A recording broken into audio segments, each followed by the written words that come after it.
Pope Emeritus Benedict XVI turns 94 today. Benedict is the longest-lived person to be elected pope. This will be his first birthday after his brother died in July of last year. Nowadays, he is often in a wheelchair and lives a simple life in a monastery in the Vatican gardens. Several times, Pope Francis referred to him as a wise grandfather. Joining us now is Father Ralph Weimann, professor at the Angelicum, also known as the Pontifical University of St. Thomas Aquinas. Father, welcome. Thank you so much for joining us.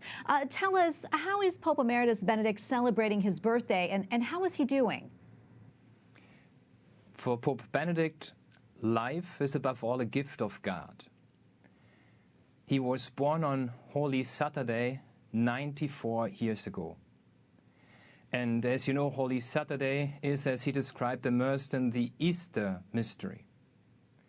Life becomes a new meaning through Jesus Christ, and this new meaning is reflected in his person. 2 years ago, I had the opportunity to participate. It was before Corona and so forth. I had the opportunity to participate in his birthday celebration, at least in the very first part.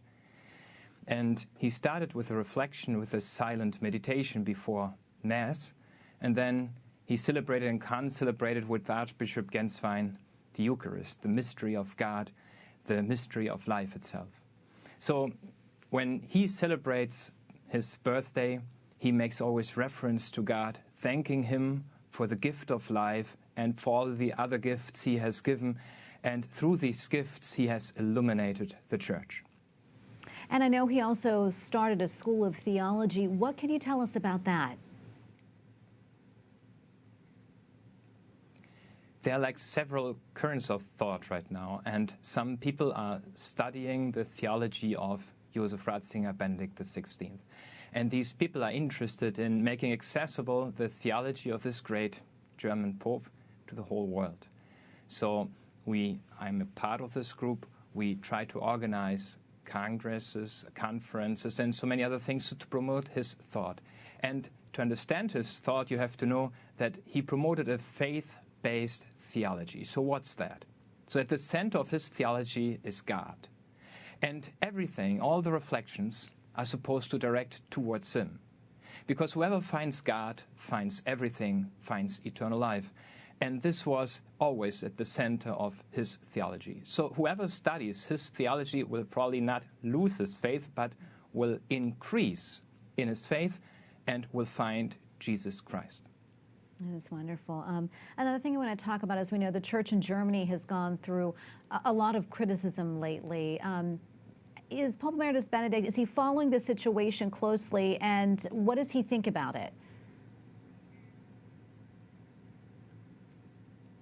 Pope Benedict is aware of the situation in Germany.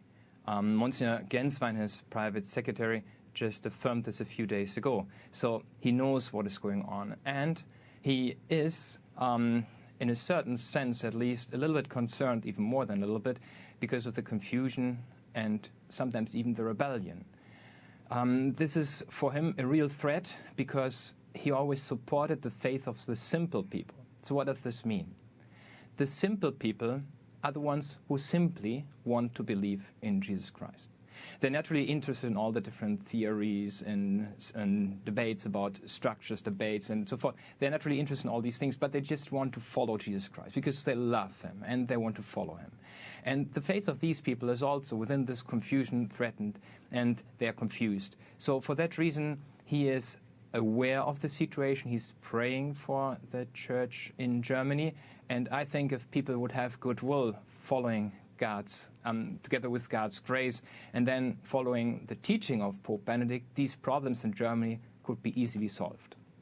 Father, thank you so much for your time today and for speaking with us. Father Ralph Weimann, professor at the Angelicum Pontifical University of St. Thomas Aquinas. Thank you so much.